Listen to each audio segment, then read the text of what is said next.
dare you? I am your mother, the one who gave you birth. Of course, I can dare. You're an immoral woman. You only gave me birth, but could never be my mother.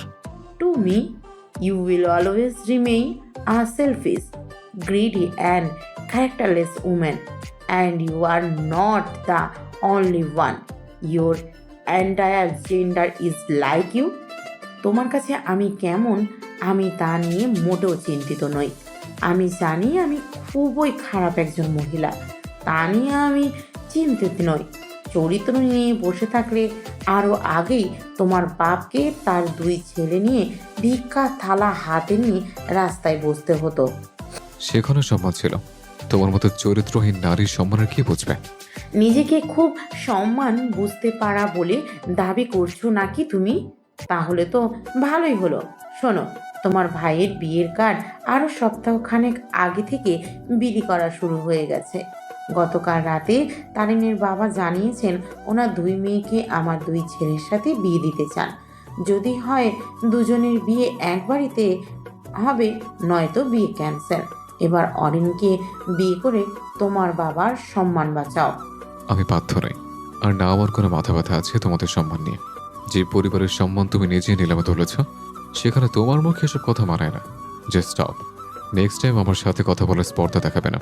আমি সবকিছু জ্বালিয়ে পুড়িয়ে দেবো। ইকবাল বুঝতে পারলো এভাবে হবে না। ইশতিয়াককে বিয়ে করাতে হলে অন্যভাবে ভাবতে হবে। শায়লা উঠে দাঁড়িয়ে বলল, এই বিয়ে যদি না হয় তবে মনে রেখো তোমার বাবার ব্যাপারে আমি আর কিছু জানি না। এমনিতেও শুধু লোক দেখানো ছাড়া তোমার বাবার সাথে আমার কোনো সম্পর্ক নেই। সেই লোক দেখানোর সম্পর্কও এখানেই শেষ হয়ে যাবে। I don't care. ইশতিয়াক চলে গেল উপরে। এরা সবে মাত্র লিনার রুম থেকে বের হয়েছে। লিনাদের ছাদে যাবে। রুম থেকে বের হতেই ইরার মনে হলো সে বুঝি একটা খাম্বার সাথে ধাক্কা খেয়েছে। বিশাল দেহি মানুষটার দিকে তাকিয়ে এরা চমকে উঠল। এটা আবার কি? এরা সবাই এমন সাইজে, এমন কেন? ইশতিয়াক রাগী দৃষ্টিতে তাকিয়ে বলল। চোখ কি পকেটে? দ্রুত এরা রুমে ঢুকে গেল। লিনা বয়ফ্রেন্ডের সাথে কথা বলছে। এরাকে ভীত হয়ে রুমে আসতে দেখে বলল, কি হয়েছে তোর? একটা বেবি হাল্কের সাথে ধাক্কা খেয়েছি। লিনা বুঝতে পারলো না কথাটা। ইরা বলল, সম্ভবত উনি তোর ছোট ভাই, একেবারে যেন একটা বেবি হাল্ক। লিনা হিহি করে হেসে বলল, ভালো একটা নিকনেম দিয়েছিস তুই। মুষলধারে বৃষ্টি নেমেছে বিকেলে। লিনার আরও কয়েকটা ফ্রেন্ডকে লিনা ইনভাইট করেছে। পরের দিন ওদের বাসায় একটা পার্টি আছে, তাই ঝুম বৃষ্টি দেখে সবাই মিলে সিদ্ধান্ত নিল বৃষ্টিতে ভিজবে। লিনা বলল, আচ্ছা শোন, আমরা সবাই মিলে শাড়ি পরে ভিজবো। শায়লার আলমারি ভর্তি শাড়ি পরে আছে। দুপুরের ঘটনার পর শায়লা রাগ করে বের হয়ে গেছে। লিনা এসবে যদিও অভ্যস্ত, ফিরবে 2-1 দিন পর। বন্ধুদের সবাইকে নিয়ে লিনা শাড়ি সিলেক্ট করতে গেল। ইরা বলল, তোরা আমার জন্য একটা পছন্দ করে আনিস। লিনা ইরার কথা শুনল না। ইরাকে টেনে হিচড়ে নিয়ে এলো। শায়লার ক্লজেট খুলতেই লিনার বাকি 6 বান্ধবীর মাথা ভো ভো করে ঘুরতে লাগলো। এত কালেকশন কি নেই এখানে? একটা রুম শুধু ক্লজেট দিয়েই ভর্তি। সবাই পাগলের মতো একবার এটা একবার ওটা হাত নিয়ে দেখতে লাগলো। এরা অনেকক্ষণ ধরে তাকিয়ে দেখে শেষে একটা রাজকীয় নীল রঙের সিল্ক শাড়ি হাতে নিল। নীল রংটা দেখেই কেমন ঘোর লাগা অনুভূতি হয়। ময়ূরের পেখমে সেই নীল রং। নীরা লিনাকে জিজ্ঞেস করলো, এটা নিব? নে না, যেটা ইচ্ছে নেই। মা কিছুই বলবে না। মা এসব আর পরে না, সব আমার এসব। শাড়ি পরে সবাই সিদ্ধান্ত নিল ছাদে যাবে। ঝুম বৃষ্টিতে কয়েকটা বন ময়ূর যেন নেচে উঠল। ইকবাল চিলেকোঠার ঘরের চাবিটা ইশতিয়াকের রুম থেকে না বলেই নিয়ে এসেছে।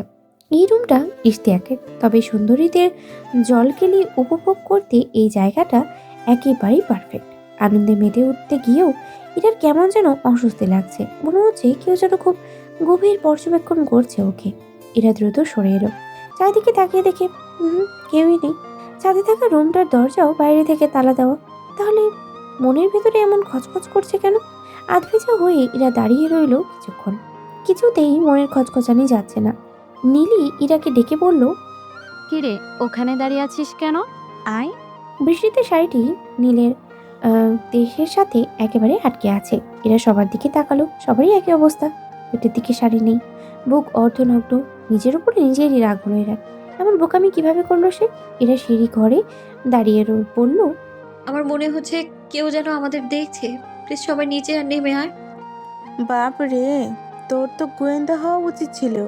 এখানে কেউ আসবে কোথা থেকে? যত আজগুবি কথা। এরকম ভাব করিস যেন নিজে একেবারে পর্দাশীল, বোরকা পরে থাকিস সারাক্ষণ। ইরা, তোর সব কিছুতেই বাড়াবাড়ি। ইরার দুই চোখ ভিজে এলো। সিঁড়িঘরে দাঁড়িয়েই ইরা ওদের উচ্ছ্বাস দেখতে লাগলো। কিছুক্ষণ পর নেমে এলো নিজে আধ ভেজা শাড়ি চেঞ্জ করতে। সিঁড়ি দিয়ে নামতে নামতে ইরার মনে হলো সত্যি কি আমি বেশি বাড়াবাড়ি করি সবকিছু নিয়ে? ইশতিয়াক হাসিপুল শেখে রুম থেকে ফিরছিল। নীল শাড়ি পরে একটা মেয়েকে দু টুপটাপ করে পা ফেলে যেতে দেখে ইশতিয়াকের বহু বছর আগের একটা কথা মনে পড়ে গেল। এই শাড়িটাই সেদিন শাইলার পরনে ছিল।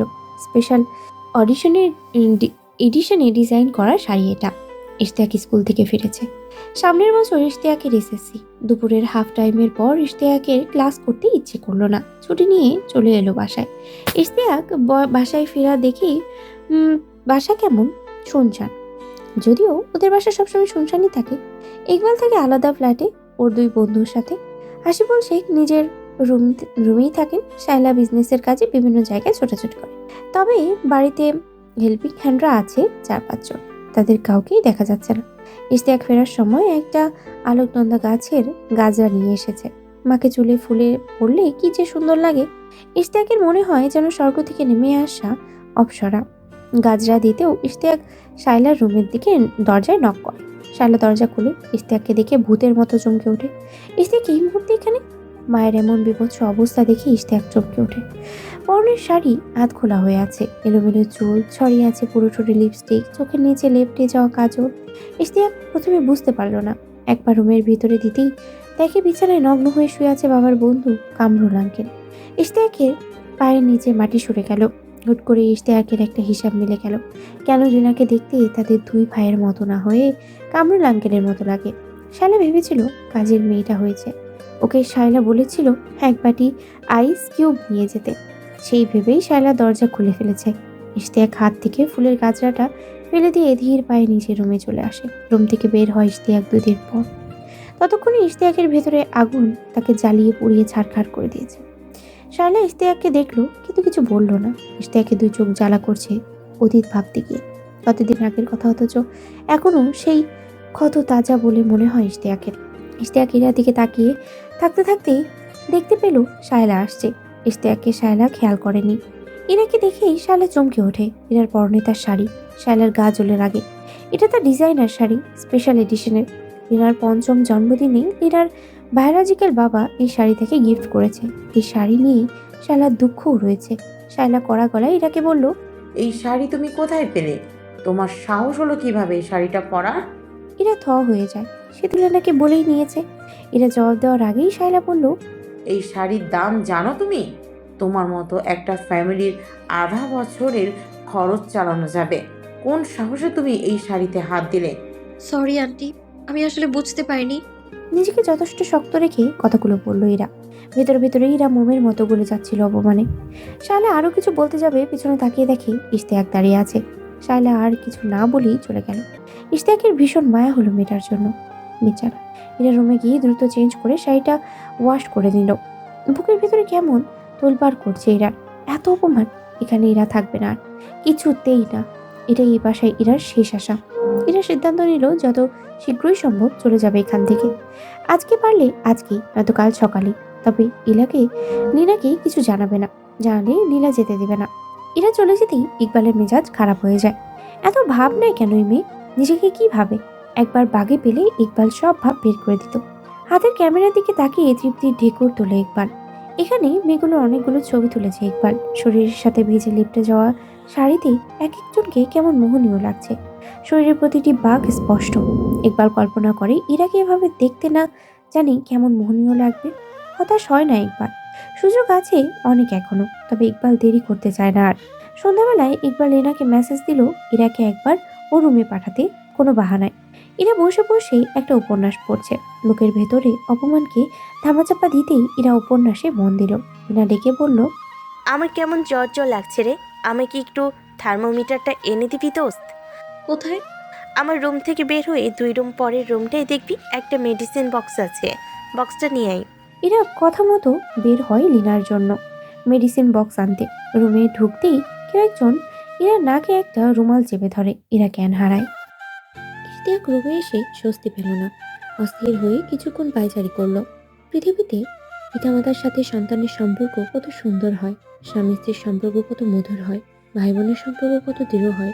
অথচ ইশতিয়াক সেসবের কিছুই দেখেনি। না তো বাবার সাথে মায়ের ভালো সম্পর্ক দেখেছে, না নিজের সাথে, না ভাই বোনের সাথে তার। সবাই আছে, অথচ যেন কেউই নেই। রক্তের সম্পর্ক, আত্মার সম্পর্ক সবকিছুই ভীষণ আর্টিফিশিয়াল হয়ে গেছে। সবখানি শুধু স্বার্থের খেলা। অস্থির হয়ে ইশতিয়াক ড্রয়ারে হাত দিল। চাবি নিয়ে সিঁড়ি বেয়ে ছাদে চলে গেল। দরজা খুলে ভেতরে ঢুকে লাইট অন করতেই ইশতিয়াক চমকে ওঠে। হাত পা মুখ বেঁধে শুধু ব্লাউজ আর পেটিকোট পরা অবস্থায় একটা মেয়েকে বসে আছে ফ্লোরে। দেয়ালের সাথে হেলান দিয়ে বসে আছে মেয়েটা, চোখ বন্ধ। ইশতিয়াকের হার্টবিট বেড়ে যায়। কি হচ্ছে এসব? এই মেয়েটা কি? দ্রুত মেয়েটার সামনে গিয়ে মুখের বাঁধন খোলে ইশতিয়াক। খুলতেই চমকে ওঠে। আরে, এটা তো ওই মেয়েটা। এর এই অবস্থা কেন? ইশতিয়াক হতাশ হয়ে বসে পড়ে মেয়েটার সামনে। ইশতিয়াকের মাথায় চিন্তা ঘুরে বেড়াচ্ছে। এই কাজটা কে করেছে? ইরার জ্ঞান ফিরে এলো। চোখ মেলে তাকাতেই দেখতে পায় বেবি হাল্কটা ইরার মুখের উপরে ঝুঁকে তাকিয়ে আছে। ইরার চেহারা মুহূর্তেই রক্তবর্ণ হয়ে যায় নিজের গায়ের উপরে চোখ পড়তে। অর্ধনগ্ন অবস্থায় ইরা বসে আছে। ইরার দুই চোখ মুহূর্তেই টলমল করতে লাগলো। এই লোকটা তাকে এভাবে ধরে এনেছে? ইরাকে অবাক করে দিয়ে ইশতিয়াক বলল। তুমি এখানে কেন? ইরা হতভম্ব হয়ে বলল, আপনি আমাকে এইখানে কেন বেঁধে রেখেছেন? আবার জিজ্ঞেস করছেন আমি এইখানে কেন? আমি? আপনি নন? কি আশ্চর্য! আমি কেন এমন করতে যাব? তুমি কে? তোমাকে আমি চিনি? অযথা কেন এই কাজ করবো? আমার হাত পায়ের বাঁধন খুলে দিন। আমাকে আমার শাড়ি দিন। লজ্জা করছে না আপনার একটা মেয়েকে এভাবে বেঁধে রাখতে? বেঁধে রেখে তার পরনের বস্ত্র ছিনিয়ে নিতে লজ্জা করেনি আপনার? প্রথম কথা, তোমার এই অবস্থা আমি করিনি, তাই আমার লজ্জার কোনো কারণ নেই। দ্বিতীয়ত, আমি টি শার্ট প্যান্ট পরে আছি, তাই আমার লজ্জিত হওয়ার মতো কোনো কারণ নেই। ইরা দুই চোখ টলমল করতে লাগলো। এত লজ্জা, এত অপমান, এত অপদস্থ হওয়া কেন ওর কপালে ছিল? ইরা কান্না ভেজা গলায় বলল, কেন করলেন এমন? আমার তো নিজের বলতে এইটুকুই ছিল সম্ভ্রম, সেটুকুও আপনি? ইশতিয়াক ব্যস্ত হয়ে বলল, নো প্লিজ, আমাকে অন্তত আর যাই ভাবো এরকম ভেবো না। আমার অনেক দোষ থাকতে পারে, কিন্তু আমি কখনো কোনো নারীকে দুই আঙুল দিয়ে ছুঁয়ে দেখিনি। তোমার সাথে আমি এরকম কিছুই করিনি, না তো করার জন্য তোমাকে এনে রেখেছে। আমি নিজে তো ভেবে পাচ্ছি না আমার এই রুমে তোমাকে কে এনে। ইশতিয়াক থেমে গেল। এক মুহূর্ত থেমে বলল। বুঝেছে।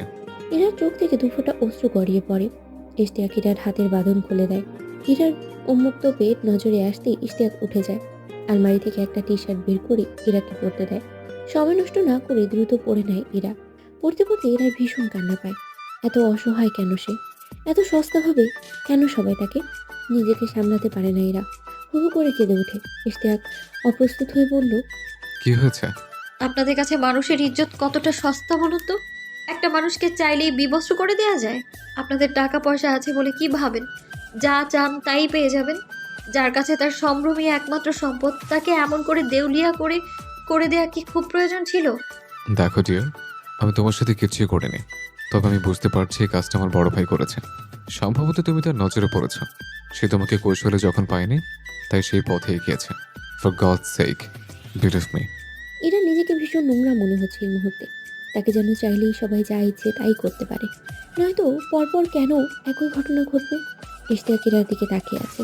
কেউ স্বেচ্ছায় নিজেকে বিলিয়ে দেয় অন্যের সামনে, আর কেউ নিজেকে রক্ষা করতে চায়।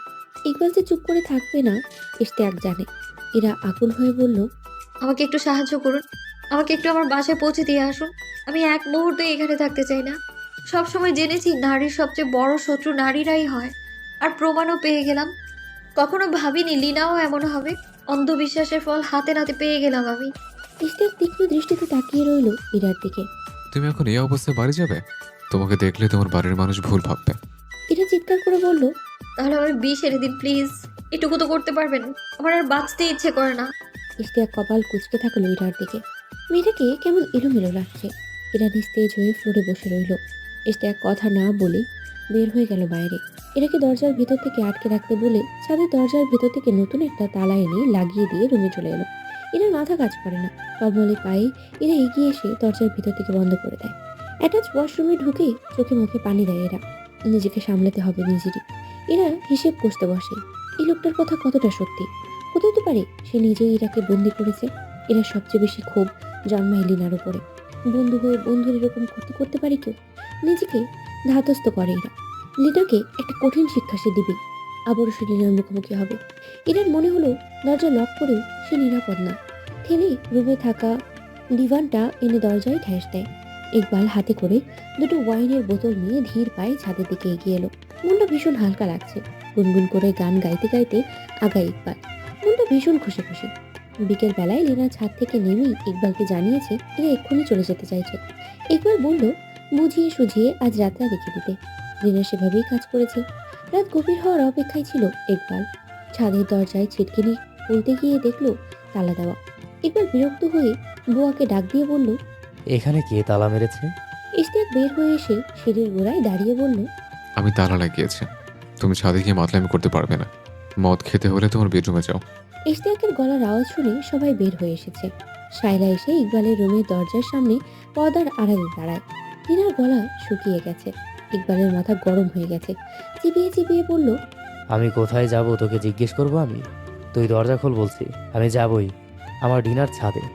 লেনাকে দিয়ে একেবারে রেডি টু কুক অবস্থায় রেখে এসেছি। শালা এখনো একবার ভালো করে দেখতেই পারিনি মালটাকে কেমন লাগে এরকম অবস্থায়। তুই আমাকে আটকানোর কে? You son of a bitch, go to hell. ইশতিয়াকের সহ্য হলো না। দুই লাফে সিঁড়ি ভেঙে ইকবালের সামনে গিয়ে দাঁড়িয়ে বলল, বিহেভ ইয়োরসেলফ, নয়তো আমি ভুলে যাব তুমি আমার বড় ভাই। ইকবাল ঘুরে দাঁড়িয়ে বলল, কি করবি তুই? কি করতে পারবি? আগে পুরুষ হয়ে দেখা। হয়েছিস তো নপুংসক, যার জন্য না নিজে খেতে পারিস আর না অন্যের খাওয়া সহ্য করতে পারিস। বিয়েও তো করছিস না এজন্য। পুরুষ হতে হয় আগে, পুরুষ।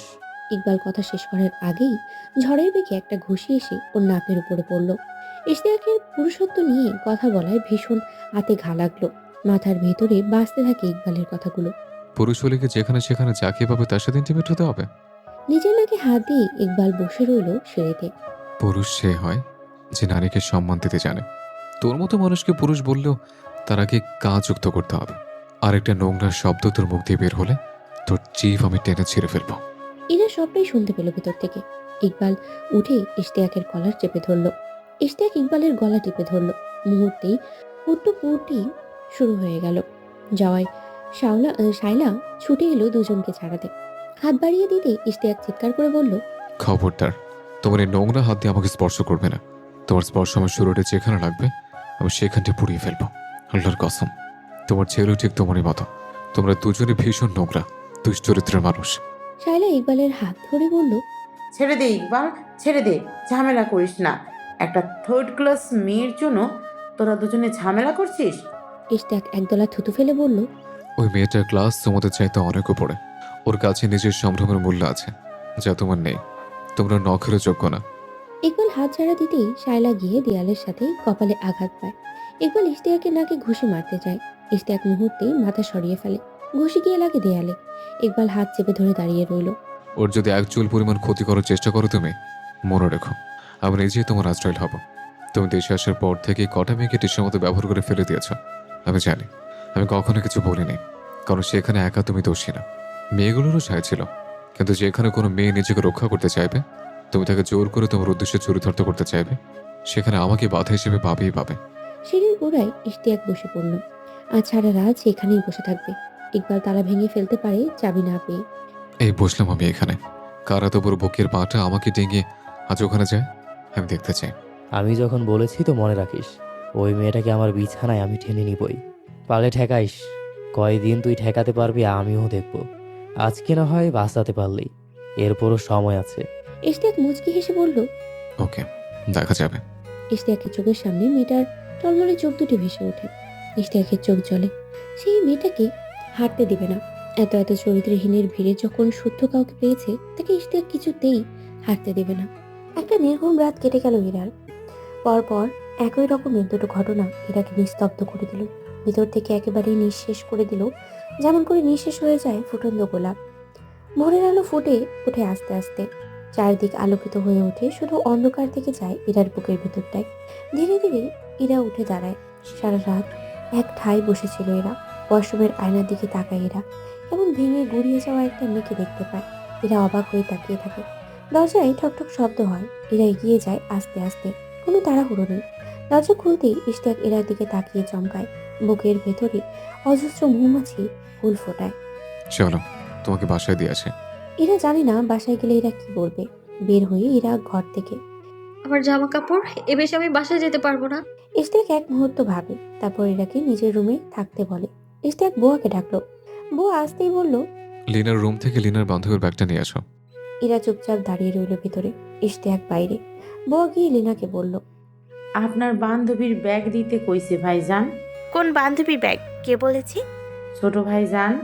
লিনা ঢোক গিলে ইরার ব্যাগটা বের করে বুয়ার হাতে তুলে দেয়। লিনা জানে না কি হবে আজকে। ইশতিয়াক ব্যাগটা ইরাকে দিয়ে বলল।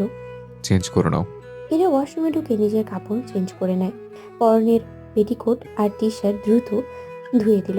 তারপর ইশতিয়াকের রুমের বারান্দায় গ্রিলের সাথে শুকাতে দিয়ে বের হয়ে এলো। ইশতিয়াক যখন ইরাকে নিয়ে বের হচ্ছে, ইকবাল তখন ঘুমে। ইশতিয়াক নিজেই ড্রাইভ করলো। বাসায় ঢোকা অবধি ইশতিয়াক বাইরে দাঁড়িয়ে রইল। এরা ভিতরে ঢুকে বারান্দায় যেতেই দেখে ইশতিয়াক দাঁড়িয়ে আছে। এটাকে দেখে হাত নাড়িয়ে টাটা বলে চলে গেল। শারমিন পেছন পেছন এসে জিজ্ঞেস করলো। কি রে, চলে এলি যে? বলেছি না কয়েকদিন থাকতে। ভালো লাগে না মা, ঘুম আসছিল না নতুন জায়গায়, তাই চলে এলাম। তাই বলে এত সকালে? কি হয়েছে? শারমিনের গলায় অবিশ্বাসের সুর। এরা মাকে জড়িয়ে ধরে বলল। আমার ভালো লাগছিল না মা, কিছুই ভালো লাগছিল না। শারমিনকে ছাড়িয়ে নিয়ে বলল। আমি আরো ভাবছিলাম তুই লিনাদের বাড়ি গেলে আমিও মাঝে মধ্যে যাবো। কত ভালো একটা মেয়ে, কত বড় লোক। আর কান্না পায় মায়ের কথা শুনে। মা কেন এরকম? অথচ ইয়ার ইচ্ছে করে কাউকে আঁকড়ে ধরে থাকতে, ভীষণ শক্ত করে, যেমন করে মা মুরগি রাখে তার ছানাকে। সাগর ঘুম থেকে উঠেই হন্তদন্ত হয়ে বেরিয়ে এলো, গলা ফাটিয়ে মাকে ডাকতে থাকে। স্বামী ইরাকে ছেড়ে বের হয়। এরাও মায়ের পেছন পেছন বের হয়। মা, উপমাকে হাসপাতালে নিয়ে গেছে, ওর ব্লিডিং হচ্ছে নাকি। মা, আমার বাচ্চা। এটার বুকের ভিতর মোচড় দেয়। সাগর ছুটে যায় তৈরি হতে। এই মুহূর্তে বাচ্চার চিন্তা ছাড়া আর কোনো কিছুই তাকে স্পর্শ করে না। তৈরি হয়ে সাগর এসে শারমিনকে বলল। যাবে না তুমি? শারমিন বিস্মিত হয়ে বলল। কোথায় যাব? সাগর ইরা দুজনেই বিস্মিত হয়। ইরা এসে বলল। আমি যাব তোমার সাথে। সাগর ইরা যখন হাসপাতালে পৌঁছায় ততক্ষণে যা হওয়ার তা হয়ে গেছে। শফিক বাইরে দাঁড়িয়ে আছে। রাফিকে থানায় রাখলেও উপমাকে সে কলকাঠি করে বের করে নিয়ে গেছে বাসায়। উপমা রাগে ক্ষোভে পেটে অসংখ্য কিল ঘুষি দিয়েছে। চিৎকার করে বলেছে এই বাচ্চা সে রাখবে না। সৃষ্টিকর্তা উপমার ইচ্ছে পূরণ করেছে। ভোর রাত থেকে ব্লিডিং শুরু হয়। উপমা কাউকে রাখেনি। সকাল হলে উপমা যখন বের হয় ততক্ষণে রক্তে ভেসে গেছে রুম। উপমা নিশ্চয় কান টানলেও মাথা আসবেই। উপমা আজকে অসুস্থ খবর শুনে সাগরও আসবে, ছুটে আসবে। এত সোজা উপমাকে ছেড়ে দাও? সবাইকে ভীষণ হতাশ লাগছে। অতি আদরেই কি উপমা নষ্ট হয়ে গেছে এরকম করে? ডাক্তার এসে জানালো প্রচন্ড আঘাতে বাচ্চা মারা গেছে। তবে মা শঙ্কামুক্ত আছে। সাগর ইরা বাইরে বসেছিল। খবরটা শুনে সাগর কেমন পাথর হয়ে গেল। সারা শরীরের শক্তি নিঃশেষ হয়ে গেল সাগরের। ইরার ভীষণ কান্না পাচ্ছে। আজীবন কি ভাই তাকে অপরাধী ভেবে যাবে? উপমাকে বের করে না দিলে তো এরকম করতো না উপমা। শফিকের মন মেজাজ ভালো লাগছে না। বাড়িতে কল করে সবাইকে জানালো, বড় বোনকেও জানালো। অনেকক্ষণ পর নার্স হাতে করে একটা মৃতদেহ নিয়ে এলো, একটা তোয়ালেতে জড়িয়ে। এরা কাঁদছে। সাগর এগিয়ে গিয়ে করে নিল বাচ্চার নিথর দেহটা। নার্স আস্তে করে বলল, মেয়ে বাবু ছিল। সাগর ছোট্ট দেহটার দিকে তাকায়। কি নিষ্পাপ, কি কোমল, কি স্নিগ্ধ। আস্তে করে চুমু খায় সাগর। শফিক নির্বাক তাকিয়ে দেখে সাগরের বুক ফেটে যাচ্ছে যন্ত্রণা। আল্লাহর কাছে কত চেয়েছে আল্লাহ তাকে একটা মেয়ে বাবু দেয়। আলমারিতে 2 সেট মেয়ে বেবির ড্রেস এনে রেখেছে। সাগর যখন জেনেছে উপমা প্রেগনেন্ট, সবকিছু এলোমেলো হয়ে যাচ্ছে সাগরে। প্রতিটি স্পর্শ যেন তার ভাঙা আশার স্বপ্নকে ছেড়ে দিচ্ছে। কান্না থামানো সম্ভব হলো না সাগরের। হৃদয় ভাঙা আর্তনাদ বের হয়ে এলো বুক ছেড়ে। সাগর বাচ্চার পায়ে চুমু খায়। এই দুটো পা দিয়েই তো তার কলিজায় হেঁটে বেড়াতো। শফিক তাকিয়ে থাকে অপলক। এই জন্যই হয়তো বলে একটাও খারাপ বাবা নেই। এই যে সাগর, তার কাছে একজন জঘন্য মানুষ, অথচ সেও তার সন্তানের কাছে শ্রেষ্ঠ বাবা হতো হয়তো। এরা বাচ্চাকে কোলে নিল। কি মায়াবী একটা মুখ, স্বর্গীয় মনে হচ্ছে। এরা মা মা বলে ডেকে ওঠে। সে তো মা বলেই ডাকতো দুনিয়ায় এলে। কিন্তু কি হলো? আদরে আদরে ভরিয়ে দেয় এরা। 2 পায়ে চুমু খেয়ে বলে, আমায় ক্ষমা করে দিস মা। আমার জন্য আজ তোদের সবার জীবন এলোমেলো হয়ে গেছে। আমারই আমারই বোধহয় মরে যাওয়া উচিত ছিল। তুই কেন চলে গেলি মা? আমি যে আজীবন নিজের কাছে নিজেকে অপরাধী হয়ে থাকবো মা। আমাকে কেন আজন্মের শাস্তি দিয়ে গেলি তুই চলে গিয়ে? শফিক এগিয়ে এসে সাগরের কাঁধে হাত রাখে। এই মুহূর্তে একজন বাবা হিসেবে শফিকের মনে হচ্ছে তার ছেলের জন্য তার যেমন কষ্ট হয়, সাগরের তো তাই তেমনই হচ্ছে। সাগর ফ্যালফ্যাল করে তাকিয়ে থাকে শফিকের দিকে। কণ্ঠস্বর রুদ্ধ হয়ে আসে কান্নায়। অনেক কষ্টে ভেঙে ভেঙে সাগর জিজ্ঞেস করে, কিভাবে এমন হলো? শফিক মিথ্যা কথা বলল না। আজ এই মুহূর্তে একজন সন্তানহারা বাবার সাথে মিথ্যে বলার মতো পাপ শফিক করতে পারবে না। তাহলে সে নিজেও যে একজন বাবা হিসেবে অপরাধী হয়ে যাবে।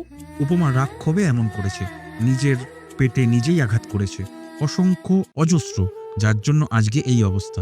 সাগর অবাক হয়, এত জঘন্য একজন মানুষ হতে পারে। নাস্তার টেবিলে হাসিবুল শেখের দুই পাশে ইকবাল আর ইশতিয়াক দুজনেই বসেছে। হাসিবুল শেখ গত রাতের ঘটনা সবিস্তারে জেনেছেন। তিনি সেই প্রসঙ্গ তুললেন না। তিনি না তুললেও ইশতিয়াক তুললেন। খেতে খেতে ইশতিয়াক বলল, আমি বিয়ে করতে চাই। ইকবাল সরু চোখে তাকায় ইশতিয়াকের দিকে। ইশতিয়াক একটা আঙ্গুল মুখে তুলে বলল, এর আগে বিয়ে করবো আমি। ইকবাল খিলখিল করে হেসে ওঠে। হাসিবুল শেখের সামনেই বলল, নিজেকে আসল পুরুষ প্রমাণ করতে নিজের বাম হাত তুলে ইকবাল 4 আঙ্গুল বন্ধ করে মধ্যম আঙ্গুল তুলে একটা অশ্লীল সাইন দেখায় ইশতিয়াককে। মুহূর্তেই ঝড়ের বেগে একটা কাচের গ্লাস এসে আঘাত করে ইকবালের কপালে। এরপর ঝনঝন শব্দে ভেঙে পড়ে। ইকবালের কপাল কেটে যায়। ইশতিয়াক উঠে গিয়ে ইকবালের গলা টিপে ধরে প্রচন্ড ক্রোধে, আক্রোশে। ইকবালের দম বন্ধ হয়ে আসে, চোখ উল্টে যায়। ইশতিয়াক ছেড়ে দিয়ে বলল, এর আগে নিয়ে যদি আবারও কোনো নোংরা কথা অথবা নোংরা অঙ্গভঙ্গি করেছিস, সেদিন আমি তো আশ্রয় হব। উপমা প্রথমে ভাবতে পারেনি ব্যাপারটা এতদূর পর্যন্ত করাবে। যখন জানতে পারলো তার সন্তান আর নেই, উপমার হুঁশ হলো তখন। কি করে ফেললো সে? ক্রোধে অন্ধ হয়ে নিজের সন্তানকেই মেরে ফেললো। উপমার বুক ভাঙা চিৎকার সাগরের ভীষণ হাসি পেল। কেবিনের ভেতর থেকে উপমার কান্না শোনা যাচ্ছে। শফিকেরও ভালো লাগছে না। বোনকে শফিক সবসময় সাপোর্ট করে এসেছে, কিন্তু এইভাবে নিজের হাতে নিজের বাচ্চাকে শেষ করে দেওয়াটা শফিকের হজম হলো না। নিজের একটা বাচ্চা আছে বলেই শফিকের এইটুকু শুকুরের বোধ হচ্ছে যে সন্তানের জন্য মানুষের কতটা ভালোবাসা থাকে। সেখানে যে নিজের হাতে নিজের সন্তানকে শেষ করে দিতে পারে, সে আর যাই হোক মানুষ না। শফিকের ভাবনার মধ্যেই ফোন বেজে উঠল। জান্নাত কল করেছে। শফিক কল রিসিভ করলো। জান্নাত উদ্গ্রীব হয়ে জিজ্ঞেস করলো, কি অবস্থা? বাচ্চা ঠিক আছে তো? শফিকের পাষাণ বুকটা কেঁপে ওঠে। নিজেকে শফিক দয়া মায়াহীন পাষাণ বলেই জানে। পাষাণ না হলে কি সে টাকার বিনিময়ে অন্যায়ভাবে নিরাপরাধ মানুষের ক্ষতি করতে পারত? অথচ সেই পাষাণ বুকটাও এই মুহূর্তে বারবার মোচড় দিয়ে উঠছে। না, বাচ্চাটা নেই। জান্নাতের মনটা খারাপ হয়ে যায়। উপমাকে সে পছন্দ না করলেও কখনো চাইনি উপমার বাচ্চাটার ক্ষতি হোক। তবে গত রাতে উপমা যা করেছে, এরপর জান্নাত আর উপমাকে এক মুহূর্তেও নিজের বাসায় টলারেট করবে না। শফিককে বলল, তো তুমি ওখানে কি করছো? বাসায় চলে আসো। আর একটা কথা স্পষ্ট করে বলে দিচ্ছি আমি তোমাকে, তোমার বোনকে তুমি এখানে আনতে পারবে না। আমি শ্বশুর শাশুড়ি নিয়ে সংসার করতে রাজি আছি, অবিবাহিত ননদ নিয়ে সংসার করতে রাজি আছি, কিন্তু এরকম নাগিনী মহিলাকে আমার সংসারে আমি জায়গা দিব না। নিজের সন্তানের প্রতি যার বিন্দুমাত্র মায়া মমতা নেই, সে যে রাগ উঠলে আমার সন্তানকে শেষ করে দিবে না, সেই গ্যারান্টি কে দিবে? তোমার বোনদের জন্য আমি আমার সন্তানের জীবন বিপদে ফেলতে পারবো না। আশা করব তুমিও বুঝে নিয়েছো সন্তানের মূল্য। আর যদি কখনো তোমার কাছে সব কিছু ঊর্ধ্বে তোমার বোন হয়, তো আমাকে বলে দিও। তুমি তোমার সন্তানের জীবন নিয়ে জুয়া খেলতে পারলেও আমি পারবো না আমার সন্তানের জীবন নিয়ে জুয়া খেলতে। 10 মাস আমি পেটে রেখেছি, সি ক্যান্সার হয়েছে, রাতে জেগে আমি কষ্ট করেছি। যেহেতু সন্তানের জীবনের মূল্য, তাই তোমার চাইতে বেশি আমাকে বুঝতে হবে। আমি তোমার সন্তান নিয়ে চলে যাব। শফিক জবাব দিল না। কাউন্টারে গিয়ে হাসপাতালের বিল দিয়ে বেরিয়ে এলো। উপমাকে 12টার দিকে রিলিজ করে দেওয়া হবে। শফিক আগেই বের হয়ে এলো। বুকটা কেমন শূন্য শূন্য লাগছে। জান্নাতের সাথে আজ আর অশান্তি করতে ইচ্ছে হচ্ছে না। শফিক আর জান্নাতের বিয়ের 6 বছর পর শ্রেয়ার জন্মায়। শফিক দেখেছে এই 6 বছর জান্নাত কত রাত বিছানায় না ঘুমিয়ে যায়, নামাজে ঘুমিয়েছে। আল্লাহর দরবারে কত চোখে জল ফেলেছে জান্নাত একটা সন্তানের জন্য। শফিক তেমন একটা নামাজ কালাম পড়ে না, সাপ্তাহিক মুসল্লি সে। শুক্রবার জুমার নামাজ পড়ে শুধু। একসময় শফিক খেয়াল করলো, জুমার নামাজ পড়ে নিজের অজান্তে সেও আল্লাহর কাছে একটা সন্তান চাইতে শুরু করেছে। মহান আল্লাহ তার মতো গুনাহগারের দোয়াও কবুল করলেন, তাকে একটা সন্তান দিয়েছেন। এবং যদি কোনো একদিন নিজের সাথে আঘাত লাগলে শ্রেয়ানেরও ক্ষতি করে, নিজের সন্তানকে শেষ করে দিতে যার হাত কাঁপেনি, অন্যের সন্তানের বেলে কি হাত কাঁপবে? জান্নাত ভুল কিছু বলেনি। ছোট্ট পরীটাকে নিজ হাতে দাফন করে এলো সাগর। দাফন করতে গিয়ে সাগরের মনে হলো শুধু নিজের কন্যাকে না, সে সাথে দাফন করেছে নিজের কলিজাটাকেও। এটার ইচ্ছে করছে সবকিছু ছেড়ে অনেক দূরে চলে যেতে, পালিয়ে যেতে চায় এরা সবকিছু থেকে। এত যন্ত্রণা সহ্য করা যায় না। ভাইয়ের সামনে ইরা আর কখনো মাথা উঁচু করে দাঁড়াতে পারবে না। শারমিন বাসাতেই ছিল। ইরা আর সাগর যখন বাসায় এলো তখন দুপুর গড়িয়ে বিকেল হয়ে এসেছে। সাগর বাসায় এসে নিজের রুমে ঢুকে গেল। ইরা গ্লাস টেনে নিয়ে পানি নিল জগ থেকে, তারপর চেয়ারে বসে পানি পান করলো। চেয়ারে রাজ্যের বিষাদ জমে আছে। শারমিন বিরক্ত হয়ে বলল, সকালে বের হইলি, এখন ফিরলি, সারাটা দিন একটা খবর নিলি না। আমি একা মানুষ বাসায়, ময়রা গেলেও তো খবর পেতি না। তুমি একটাবার খবর নিয়েছো? একটাবার জানতে চেয়েছো কল দিয়ে ওখানে কি হয়েছে? তোমার কি মনে হয় ওখানে ভাইয়া ফুর্তি করতে গিয়েছে? তা নয়তো কি, যারে তালাক দিছে সে হাসপাতালে থাক আর জাহার নামে থাক, তাতে সাগরের কি? ওর তো যাওয়ার কোনো দরকার ছিল না। এত পিরিতি কিসের? ওর সাথে তুইও নাচতে নাচতে বের হয়ে গেলি। আমি সারা দিন না খেয়ে আছি, রান্না না করে যে চলে গেলি, একবারও মনে হয়নি বাড়িতে আমি খাইছি কিনা? ইরার ধৈর্য সংযম আর বাদ মানল না। নিজেকে আর সামলাতে পারল না। ইরা চিৎকার করে বলল, তোমার মতো জঘন্য নিচু মন মানসিকতার মানুষ আমি আমার জীবনে আর দেখিনি। আমার লজ্জা লাগছে তোমাকে আজকে মা বলে রাখতে। তুমি আসলে উপমার মতো একই ক্যাটাগরিতে বিলং করো, যার জন্য সে নিজের পেটের সন্তানকে নিজে শেষ করে দিল, আর তুমি আমাদের তিলে তিলে শেষ করছো। নিজের একটা সন্তানকে তো কবরে পৌঁছে দিয়েছো, এখন আমাদের দু ভাই বোনকেও শেষ করতে চাও। আল্লাহ তোমার মতো জঘন্য মা আর কাউকে না দিক। তুমি এতটাও অর্থব না যে দুটো ফুটিয়ে নিতে পারো না। তোমার ছেলে আজকে নিজের হাতে নিজের কন্যাকে কবর দিয়ে এসেছে। কোথায় তুমি তাকে নিজের স্নেহ মমতা দিয়ে সামনে নেওয়ার চেষ্টা করবে, সেটা না করে তুমি কিনা বলছো তোমার খাওয়ার কথা ভাবিনি কেন? তোমাকে আমার মা বলতে ডাকতে ইচ্ছে করে না। তোমাকে মা বললে মা শব্দের অপমান হবে। শারমিন এগিয়ে গিয়ে ইরার চুলের মুঠি চেপে ধরে বলল, খুব কথা বের হইতেছে, চোপা খুব বাড়ছে মনে হয় তোর। আমি নিচু মন মানসিকতার মানুষ, তুইও নিচু চরিত্রের মানুষ। দুনিয়ায় এত মানুষ থাকতে নয়তো তোর ঘরে পরপুরুষ ঢুকে কেন? তুই কোথাকার সুফি দরবেশ, আমার বাড়িতে থাকোস আবার আমাকে গালমন্দ করস? ইরা চুল ছাড়িয়ে নিয়ে বলল, তোমার মতো মায়ের ঘরে আল্লাহ কখনো কোনো সন্তান না দিক। নিজের সন্তানের ইজ্জতে যে নিজের কালিমা লাগায় সে কখনো মা হতে পারে না। আল্লাহ তোমার মতো মায়ের ঘর থেকে আমায় তুলে নিয়ে যাক, আমার বাবা বোন ভাইয়ের মেয়েটার সাথে আমাকে নিয়ে যাক। তুমি আমাকে যে অপবাদ দিলে সেটা আমার কলিজায় এফোর ওফোর করে দিয়েছে। নোংরা কথা দিয়ে ভেঙে দেয়া আমার এই কলিজার প্রতিটা টুকরোর হিসেব আল্লাহ তোমার কাছ থেকে নিবে। মনে রেখো, একবার তোমার এই কারাগার থেকে বের হওয়ার পর আমার আপার মতো আমাকেও তুমি আর দেখবে না। অবশ্য তোমাকে এসব বলেও লাভ নেই। তোমার ওই নোংরা মন থেকে সন্তানের প্রতি মায়া আল্লাহ তুলে নিয়ে গেছে। এই নিয়ামত আল্লাহ সবাইকে দেয় না। শারমিন মেঝেতে পা ছড়িয়ে বসে কাঁদতে শুরু করে। সেই সাথে ইরাকে সাপসাপান্ত করতে থাকে। ইরা সেই মুহূর্তে সিদ্ধান্ত নেয় আজকে থেকে সে আর রান্না বান্না করবে না। যত শীঘ্রই সম্ভব এখান থেকে বের হয়ে যাবে। ল্যাংড়া হোক, কানা হোক, রিক্সাওয়ালা হোক, যেখানেই হোক বিয়ের প্রস্তাব আসবে, ইরা বিয়ে করে সেখানেই চলে যাবে। চাইলে ইরা হোস্টেলে বা মেসেও চলে যেতে পারে, কিন্তু নিজের মাই ইরার নামে বদনাম রটাবে সুযোগ পেল। ইরা সাগরের রুমের দরজায় ধাক্কা দিতে লাগলো। সাগর ভিতর থেকেই বলল, আমাকে একা থাকতে দে ইরা, আমার ভালো লাগছে না, মাথা ধরে আছে। মাকে বল মার এসব নখরা বন্ধ করতে। লেবু চা খাবে ভাইয়া? না, কিছু খাবো না আমি, ডাকিস না আমাকে।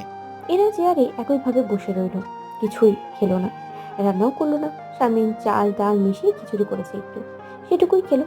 সন্ধ্যার পর বাসায় কলিং বেল বেজে ওঠে। এরা দরজা খুলে চমকে ওঠে। রিনার ভাই বেবি হাল্কটা এখানে কেন এসেছে? হ্যালো ইরাবতী। এরা সালাম দিয়ে বলল, আপনি এখানে? তোমার সাথে না, তোমার বাবা মার সাথে দেখা করতে এসছে। এরা মোটেও ইচ্ছে করলো না শারমিনকে ডাকা। শারমিনকে মা বলতেও এরা ইচ্ছে করে না। সাগরকে ডেকেও সাড়া পেল না এরা। অগত্যা শারমিনের কাছে গিয়ে বলল, তোমার কাছে কে যেন এসেছে। শারমিন বাইরে এসে দেখে ভীষণ লম্বা চওড়া এক যুবক দাঁড়িয়ে আছে ড্রয়িং রুমে। শারমিনের মনে হলো ছেলেটা হাত তুলে বোধ হয় ছাদ পর্যন্ত স্পর্শ করতে পারবে। দেখতে নায়কের মতো, চোখগুলো একেবারে ছোট ছোট করে ছাটা। আচ্ছা, কোনো আর্মি নাকি?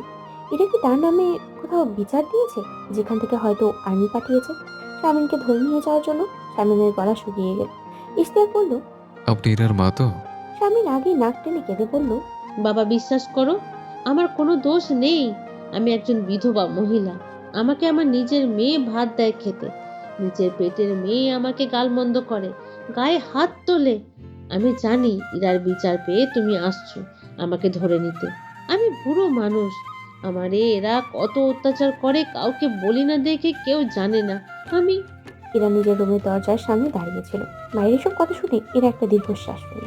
ইশতিয়াক হেসে বলল, আপনি ভুল ভাবছেন, আমি আসলে এসেছি অন্য ব্যাপারে। আমি ইরাবতীকে বিয়ে করতে চাই। এরা চমকে উঠে ইশতিয়াকের কথা শুনে। উপমা শুয়েই ছিল, বুকের ভিতরে কেমন শূন্যতা ভিড় করেছে। উপমা জানে না এই অনুভূতির নাম কি হতে পারে, কিংবা কার উপরে দোষ চাপাবে সে এখন। যা করেছে তার জন্য সে অনুতপ্ত না হলেও ভেতরে অস্থিরতা টের পায়। প্রতি মুহূর্তেই মনে হচ্ছে এই বুঝি পেটের ভেতর থেকে তার বাচ্চাটা মৃদু নাড়াচাড়া করে উঠবে। নার্স এসে বলল, আপনার তো রিলিজ হয়ে গেছে, বাসায় যাচ্ছেন না যে? আয়া আসবে ক্লিন করতে রুমটা। উপমা কিছুটা অবাক হলো। রিলিজ দিয়ে দিয়েছে তাকে? কই, ভাই তো তাকে কিছু বললো না। উপমা নার্সকে বলল, বাহিরে আমার ভাই দাঁড়িয়ে আছে, ওনাকে একটু ডেকে দিবেন কষ্ট করে।